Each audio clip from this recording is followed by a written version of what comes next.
Hello guys, मैं मुर्तुजा आलम आप सबका वेलकम करता हूं अपनी इस वीडियो में। और उम्मीद करता हूं आप लोग बहुत अच्छे से होंगे। आज का टॉपिक हमने लिया है इंग्लिश ग्रामर से। The topic is reporting speech. Direct speech को इनडायरेक्ट स्पीच में कैसे कन्वर्ट करेंगे और इनके कन्वर्जन के समय हमें किन किन चीजों पे ध्यान रखना है और किसे किस तरह से कन्वर्ट करना है, आज हम इसी के रूल्स को समझने की कोशिश करेंगे। पहले तो ये जान लें कि ये डायरेक्ट और इनडायरेक्ट स्पीच है क्या। किसी की कही हुई बात को एज इट इज, जैसा उसने कहा है, बिना कुछ भी बदलाव किए अगर हम अगले को रिपोर्ट करते हैं तो ये कहलाएगा direct speech. This is said to be in direct speech.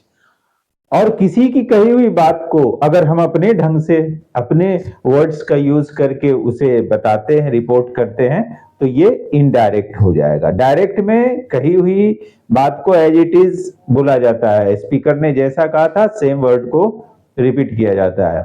लेकिन इनडायरेक्ट में रिपोर्ट किए गए वर्ड्स अपने हो जाते हैं। इंफॉर्मेशन सेम रहेगा, मैसेज सेम रहेगा, लेकिन कहने का ढंग बदल जाता है।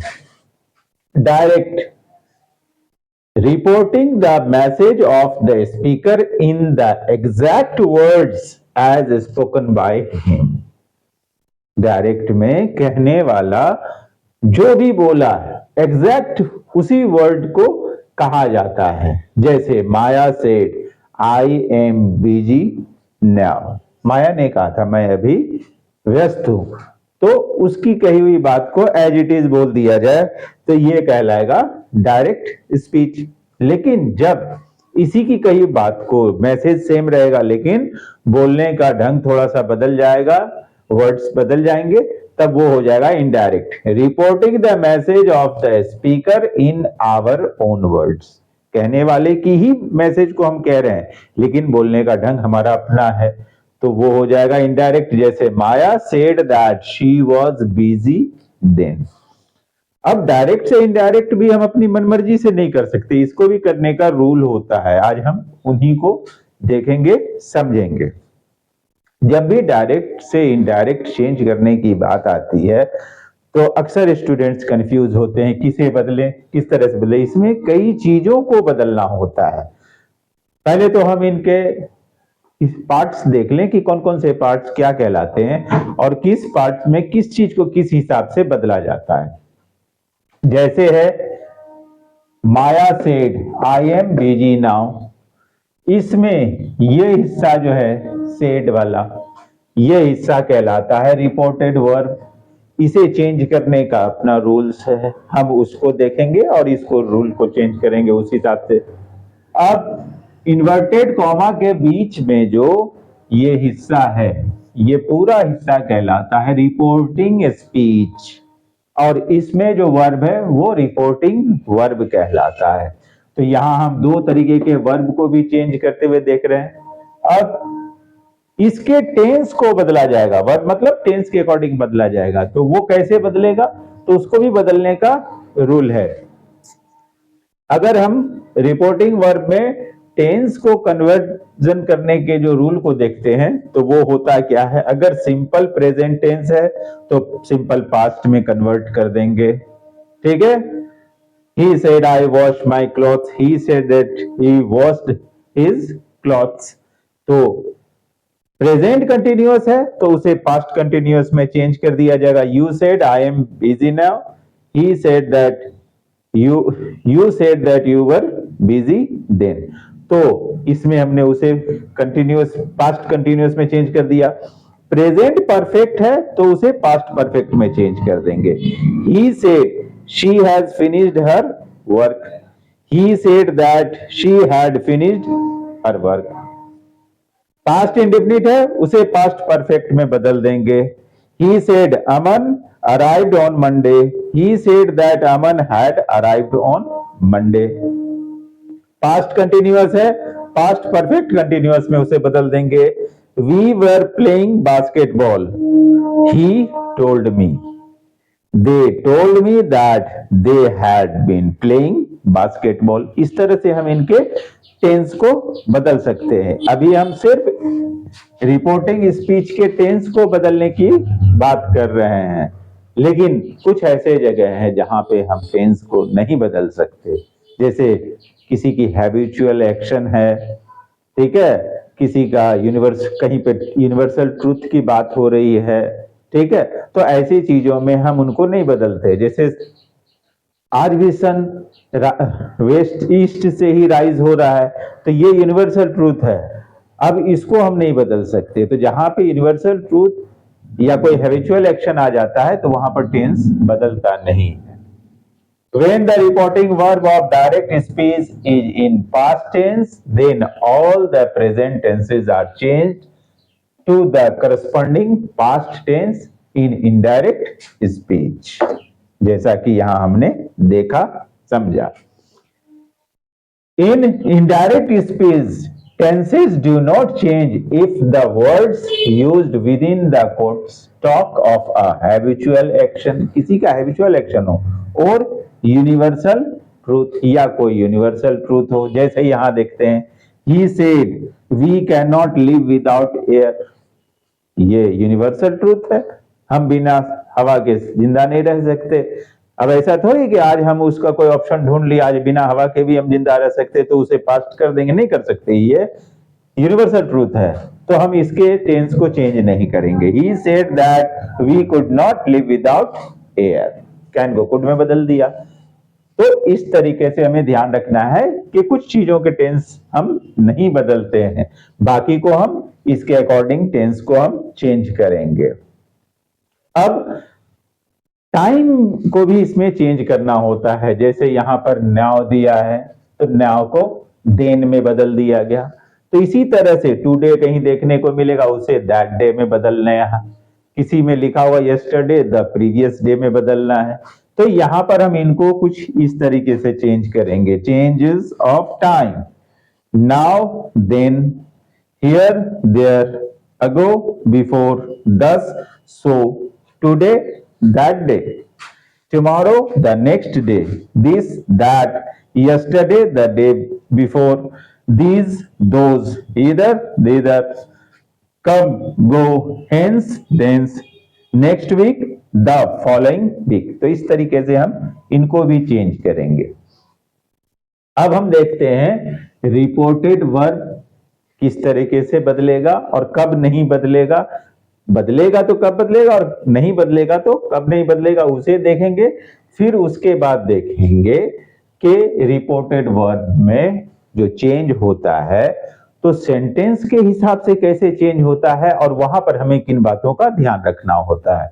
आइए अब हम उसको आइए अब हम देखते हैं कुछ और चीजों में कैसे क्या चेंज करते हैं। जैसे अगर मॉडल्स का यूज हुआ है रिपोर्टिंग स्पीच के अंदर, तो मॉडल्स में किसे किस तरह से चेंज करेंगे। विल वुड में चेंज होगा, में माइट में चेंज होगा, कैन कुड में, शैल शुड में, हैज हैव को हैड में हम बदल देंगे। अब हम देखते हैं रिपोर्टेड वर्ब की जगह पर आते हैं। अगर से या सेज है तो टेल या टेल्स कर देंगे। सेड है और उसके साथ कोई ऑब्जेक्ट नहीं है तो नो चेंज।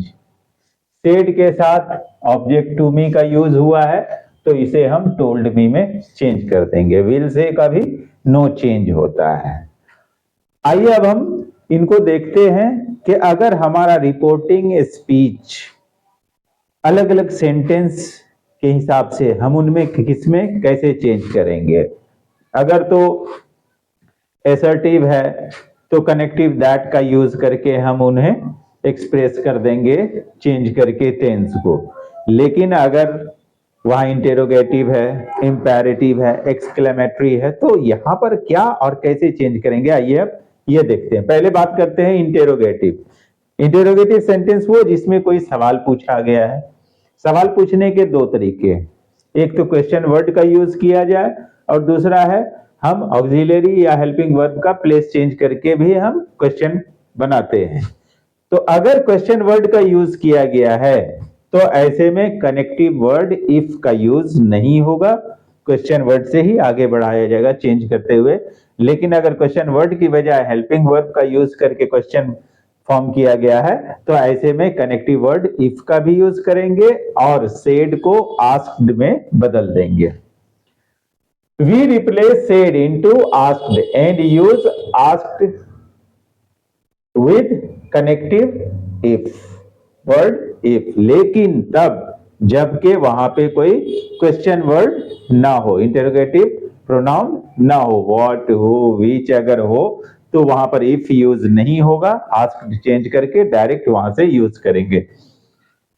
जैसे यहां पर डू का यूज किया गया है, हेल्पिंग वर्ब का यूज करके क्वेश्चन फॉर्म किया गया, तो यहां पर इफ का यूज होगा।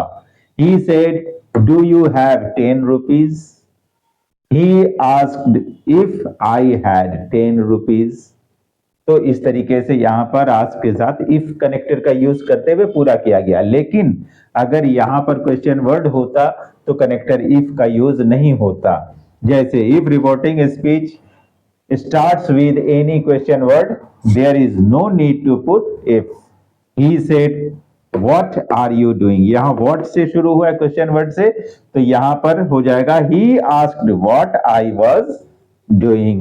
यहां पर if का कोई जरूरत नहीं है। तो इस तरीके से हम इंटरोगेटिव को asked और if वर्ड का यूज करते हुए चेंज करते हैं। इसके बाद हम बात करते हैं इंपेरेटिव सेंटेंस की। हम सब जानते हैं इंपेरेटिव सेंटेंस क्या होते हैं। वे सेंटेंस जिसमें कोई ऑर्डर हो, कमांड हो, एंगर शो करता हो, किसी तरह का उसमें रिक्वेस्ट आया हो, किसी तरह की एडवाइस दी गई हो, तो ये सभी इंपेरेटिव सेंटेंस के अंदर आते हैं। और फिर यहां पर भी हम रिपोर्टेड वर्ब को चेंज करते हैं उसके according. This type of sentence contain reporting verb said will be replaced by ordered, requested, advised and connective word to will be added। और यहां पर connective word to का यूज होता है, और अगर नेगेटिव है तो not to का यूज होता है। अब जैसे ऑर्डर का एक एग्जांपल हम देखते हैं। He said bring a glass of water। Order किया जा रहा है एक गिलास पानी लाने के लिए। He ordered to bring a glass of water। Negative होता तो not to का यूज होता। यहां पर ऑर्डर किया गया है इसलिए सेड को ऑर्डर्ड में कन्वर्ट किया गया, टू कनेक्टिव का यूज किया गया है और बाकी को उसी हिसाब से चेंज किया गया। रिक्वेस्ट अगर है तो my son told to me please buy me a coat. तो यहां पर हो जाएगा my son requested me to buy him a coat. यहां पर टोल्ड मी रिक्वेस्टेड मी में कन्वर्ट हो गया क्योंकि रिक्वेस्ट यहां शो हो रहा है। अब एडवाइस्ड, अगर किसी की बात में कोई एंगर शो हो रहा है तो एंगर को यूज करेंगे। ये एक्सक्लेमेटरी में हम उसके बारे में देखेंगे। अगर कोई किसी को विश कर रहा है तो he wished me, they wished मी, ठीक है, ब्लेस्ड मी, इनका यूज किया जाएगा। एडवाइस, कहीं पे अगर एडवाइस आ रही है तो एडवाइज्ड कह के उसे पूरा करेंगे। Doctor said take medicine in time. Doctor ने कहा समय पे दवाई लेनी है, तो डॉक्टर ने एडवाइस किया। क्या किया? एडवाइस किया। Doctor advised to take medicine in time. तो इस तरीके से हम इंपैरेटिव सेंटेंस के भी इसको चेंज करते हैं। अब हम आगे आते हैं, फिर से देखते हैं। अगला है एक्सक्लेमेटरी। एक्सक्लेमेटरी सेंटेंस में दुख की बातें होती हैं, खुशी की बातें होती हैं, सरप्राइज होता है, एंगर, यही सब को शो किया जाता है। हमारे अंदर जो इमोशंस होते हैं उनको एक्सप्रेस करने का ये सेंटेंस होता है। Reported verb of exclamatory reporting speech will change into exclaimed with Joy. खुशी की बात हो रही है तो वहां पर एक्सक्लेम्ड विद जॉय आएगा। अगर वहीं पे गुस्से की बात हो रही है एक्सक्लेम्ड विद एंगर आएगा। एक्सक्लेम विद सॉरो तब आएगा जब उसके अंदर कोई दुख की बात हो रही है, कोई ग्रीफ की बात हो रही है। और अगर वहां पे कोई सरप्राइज की बात हो रही है तो एक्सक्लेम्ड विद सरप्राइज करके उसे पूरा करेंगे। जैसे जॉय, खुशी की बात है। अब उसको देखते हैं किस तरह से चेंज हम कर रहे हैं। They said hurrah we have won the match, match जीत गया, खुशी की बात है, उसे एक्सप्रेस कर रहा है। अब इसको अगर हम रिपोर्ट कर रहे हैं इनडायरेक्ट में तो कैसे करेंगे? ये खुशी के साथ कह रहा है तो they exclaimed with joy that they had won the match. यहां पर एक्सक्लेम्ड विद जॉय में बदल गया सेड, और बाकी जो हैव जो था हेड में बदल गया। टेंस के अकॉर्डिंग हमने रिपोर्टिंग स्पीच के भी टेंस को बदल दिया। तो हमने जॉय में इस तरह से काम किया। अब इसकी जगह पर अगर दुख की बात हो, कोई सौरो हो, तो वहां पर क्या करेंगे? ग्रीफ में the boy said alas my cat is dead. यहां बिल्ली के मरने की दुख की बात दिख रही है, तो ऐसे में एक्सक्लेम्ड विद सॉरो, दुख के साथ इस पे लिखा जाएगा the boy exclaimed with sorrow that his cat was dead. Exclaimed with sorrow किया और यहां के प्रेजेंट को पास्ट में कर दिया, इस तरीके से इन्हें चेंज कर दिया। इसी की जगह पे अगर सरप्राइज है तब हम क्या करेंगे? He said what a place. उस जगह को देख के चौंक गया, सरप्राइज हो गया वहां की खूबसूरती देख के, तो उसके मुंह से निकला सरप्राइज्ड है, तो he exclaimed with surprise, he exclaimed with surprise that it was a fine place. ये बहुत ही सुंदर जगह था। तो इस तरीके से हम एक्सक्लेमेटरी में भी बदलते हैं। और एक चीज का याद रखेंगे, एक्सक्लेमेटरी में आने के बाद हम वापस कनेक्टिव वर्ड दैट का ही यूज करते हैं, जबकि हम कहीं पे टू का यूज कर रहे हैं, कहीं पे दैट का यूज कर रहे हैं। इन बातों का हमें ध्यान रखना है।